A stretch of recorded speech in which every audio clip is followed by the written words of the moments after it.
Universidad Católica del Norte. Bienvenidos a la presentación del trabajo individual de la asignatura de Arquitectura y Organización de Computadores. Este video fue creado por Diego Núñez. El profesor de la asignatura es Carlos Manzano. Los temas son 1. Unidad de punto flotante. 2. Instruction Pipeline. 3. Multithreading. 4. Arquitecturas multicore. 5. Clúster de computadoras. 6. Máquinas virtuales.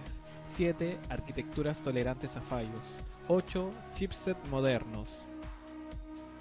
Para empezar, hablaremos de la unidad de punto flotante. La unidad de punto flotante, o FPU, que también se conoce como coprocesador matemático, es un componente de la CPU que se encarga de realizar operaciones matemáticas para números reales. En algunos casos, las FPU pueden realizar cálculos trigonométricos o exponenciales. La FPU puede ser emulada por el procesador. Actualmente, las FPU vienen incluidas en el procesador de manera dedicada. En esta imagen podemos ver la organización de la FPU de la arquitectura Zen de AMD. Las FPU pueden realizar operaciones básicas sobre los números reales. Estas operaciones son suma, resta, multiplicación y división. Además, pueden realizar cálculos más complejos. Los números reales o los resultados de las operaciones no son necesariamente exactas, pero las FPU se aproximan bastante bien al número original. Las FPU funcionan bajo los estándares de la IEEE 754 y esta es la que define los valores de la siguiente ecuación que se utilizan para calcular los números que utilicen punto flotante en registros de 64 bits. La implementación de las FPU en procesadores varía según la arquitectura del microprocesador. Instruction Pipeline. El Instruction Pipeline es una técnica para implementar instrucciones de forma paralela en un único procesador. La esencia del pipeline es básicamente en una serie de datos ordenados se procesan de tal forma que la salida de cada dato es la entrada del siguiente. El pipeline hace uso de buffers de memoria temporales entre cada procesamiento de los datos. Podemos encontrar pipelines en tarjetas gráficas, en procesadores y también en software. El uso del pipeline sirve para ejecutar varios procesos al mismo tiempo. Haciendo uso del pipeline se aumenta la cantidad de trabajo útil que el procesador puede hacer en un momento dado. Así aumenta el rendimiento de las instrucciones ganando velocidad. Esta velocidad en la ejecución de los procesos disminuye a medida que el pipeline encuentra warping o excepciones. El usar pipeline es una buena forma de realizar operaciones más complejas de manera económica. En vez de agregar circuitos más complejos, el pipeline utiliza el ciclo fetch para funcionar. Este ciclo utiliza buffers de memoria para guardar la información. Si el buffer de la cola se llena, el programa que enviaba los datos se suspenderá hasta que el programa siguiente tenga la oportunidad de leer algunos datos y liberar memoria en el buffer. El ciclo fetch consta de 4 etapas. 1. Fetch. Se busca la instrucción que se va a ejecutar desde la dirección que está almacenada en el program counter. 2. Store. Se guarda la instrucción en el registro de instrucciones para que sea decodificada después e incrementar en 1 la dirección de memoria del program counter. 3. Execute. Se ejecuta la instrucción almacenada en el registro de instrucciones. Si la instrucción no es una instrucción de la rama, o sea, si la instrucción es una instrucción aritmética, se enviará a la ALU para procesarla. 4. Write. Almacenar o guardar los resultados en el registro del destino. Multithreading. El multithreading es una tecnología que también se conoce como Simultaneous Multithreading, SMT o como Hyperthreading. Las tecnologías anteriores son lo mismo en esencia, solo que cada empresa decide cómo va a implementarlo. Por ejemplo, Hyperthreading es la implementación de SMT de la empresa Intel. Multithreading sirve para implementar 2 o más tareas al mismo tiempo en un mismo procesador. Entonces, un procesador que posea 2 núcleos realizará 4 tareas a la vez. Y un procesador de 4 núcleos realizará 8 tareas a la vez.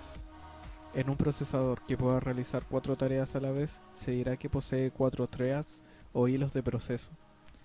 Siempre el procesador tendrá el doble de hilos como núcleos tenga. Funciona al nivel del sistema operativo, donde el SO detectará el doble de los núcleos físicos que posea y se considerarán núcleos virtuales.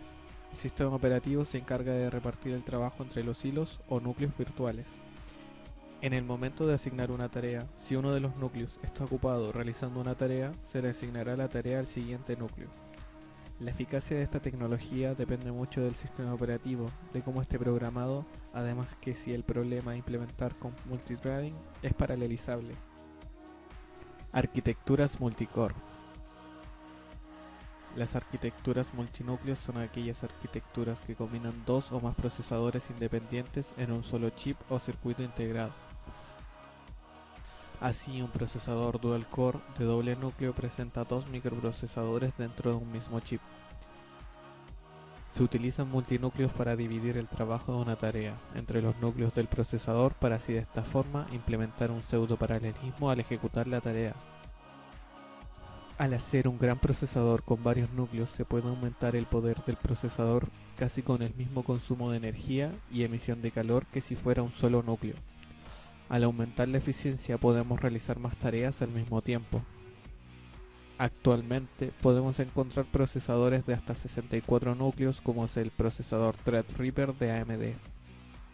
La arquitectura multicore funciona al nivel de hardware uniendo y conectando varios núcleos en un mismo chip.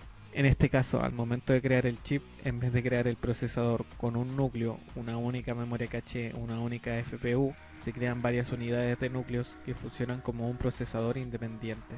Al implementar los multicore depende de la arquitectura del microprocesador. Actualmente AMD funciona con Fabric Infinity para AM4, que es una arquitectura que es bastante económica y que permite crear procesadores multinúcleos a grandes cantidades. En la imagen se aprecian 16 núcleos. La siguiente es una arquitectura antigua de Intel donde se aprecian 4 núcleos. Clustering de computadoras. Un clúster de computadoras es un conjunto de computadoras con capacidades físicas similares, conectados por una red de alta velocidad, y que se comportan como una única supercomputadora. Se puede considerar que los clustering sirven según las necesidades del usuario. En este caso, consideramos tres tipos de clustering. Alto rendimiento. Son clústeres diseñados para el máximo rendimiento, sin importar la integridad del sistema. O sea, que la computadora opere a su máxima capacidad sin importar que fallen sus componentes físicos. Estas se utilizan en sistemas de análisis balístico, computadoras matemáticas, etc. Alta disponibilidad. Son clústeres diseñados para mantener en línea uno o varios servicios, aunque se sacrifique el rendimiento de la computadora. La intención es que nunca dejen de funcionar. Las podemos encontrar, por ejemplo, en servicios de bases de datos, Google, Facebook, etc. Alta eficiencia. Estos clústeres son usados para operar la mayor cantidad de tareas en el menor tiempo posible. Para entender el funcionamiento de los clustering hay que conocer de qué están compuestos. Sus componentes son nodos. Es un punto de unión de varios elementos. Generalmente es una computadora. Almacenamiento. Un sistema de ficheros compartidos entre el servidor y los nodos. Sistema operativo. Un sistema multiproceso y multiusuario enfocado en clustering, generalmente Linux. Conexiones de red. Se necesita una conexión de red de alta velocidad capaz de comunicar rápidamente los nodos, generalmente fibra óptica. Middleware. Software que actúa entre el sistema operativo y las aplicaciones, entre una interfaz única para utilizar todo el cluster. Programa. Lo más importante, los programas, que están preparados para funcionar en clustering o en programación paralela. Además, se necesitaría un ambiente de programación paralela. Las clustering poseen la arquitectura de sistema distribuido. Los clusters se fundamentan en la ley de Amp, que se utiliza para averiguar la mejora máxima de un sistema informático, mejorando una única parte de este sistema. Máquinas virtuales. Hypervisor. El hypervisor es software, firmware o hardware creado para correr máquinas virtuales. Hypervisor es un monitor de máquinas virtuales y que permite aplicar técnicas de control de virtualización para correr diferentes sistemas operativos en un mismo computador. Hypervisor virtualiza el hardware del equipo para que parezca hardware dedicado exclusivamente para una máquina virtual. Existen dos diferentes tipos de hipervisores al implementarse. Hypervisor tipo 1, que también se denomina hipervisor nativo, es software que se ejecuta desde el hardware para poder virtualizar. Hypervisor tipo 2. Este hipervisor es software que se ejecuta sobre un sistema operativo host y que permite al sistema operativo virtualizar máquinas virtuales. También se conoce como virtualización hosted. Este hipervisor lo podemos encontrar en programas como VirtualBox, VMware Workstation, entre otros. Arquitecturas tolerantes a fallos.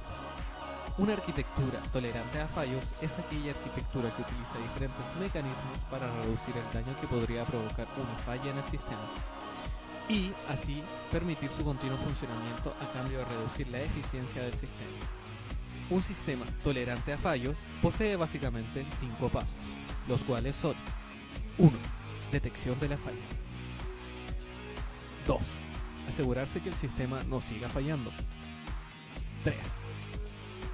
Identificar el origen de la falla. 4. Reconfigurar los componentes del sistema. 5. Volver el sistema a un punto donde pueda retomar su operación normal. Las arquitecturas tolerantes a fallos se encuentran en diferentes tipos de sistemas. Podemos encontrar arquitecturas tolerantes a fallos en software, en hardware, en redes, en aviones, en sistemas operativos, entre otros. Esta es una arquitectura de red telefónica tolerante a fallos. Esta es una arquitectura tolerante a fallos en discos duros, haciendo uso de RAID. Chipsets modernos. El chipset es un conjunto de chips o circuitos integrados que utiliza una placa madre. Su función es administrar el hardware conectado a esta. El chipset sirve para establecer una correcta conexión entre la placa madre, el procesador, las placas de video, las memorias RAM y ROM y cualquier otro hardware conectado a la placa. Los chipsets se pueden clasificar según los puentes. Podemos encontrar dos tipos de puentes en una placa madre. Puente norte. El puente norte es el encargado de conectar y controlar la comunicación entre el procesador, la memoria RAM, los puertos PCI y AGP. Puente sur. Se encarga de comunicar el procesador con todos los demás periféricos que se conecten a la placa madre, además de las unidades ópticas, discos rígidos, etc. El chipset funciona a través del uso y control de buses. El chipset posee un chip que controla y gestiona los buses y crea las conexiones. Actualmente algunas características de los chipsets están incluidas en los mismos procesadores. Podemos encontrar diferentes arquitecturas y configuraciones para los chipsets de las placas madres, pero generalmente nos encontraremos con la siguiente organización. La imagen es del chipset 875 de Intel utilizado en los procesadores Pentium 4.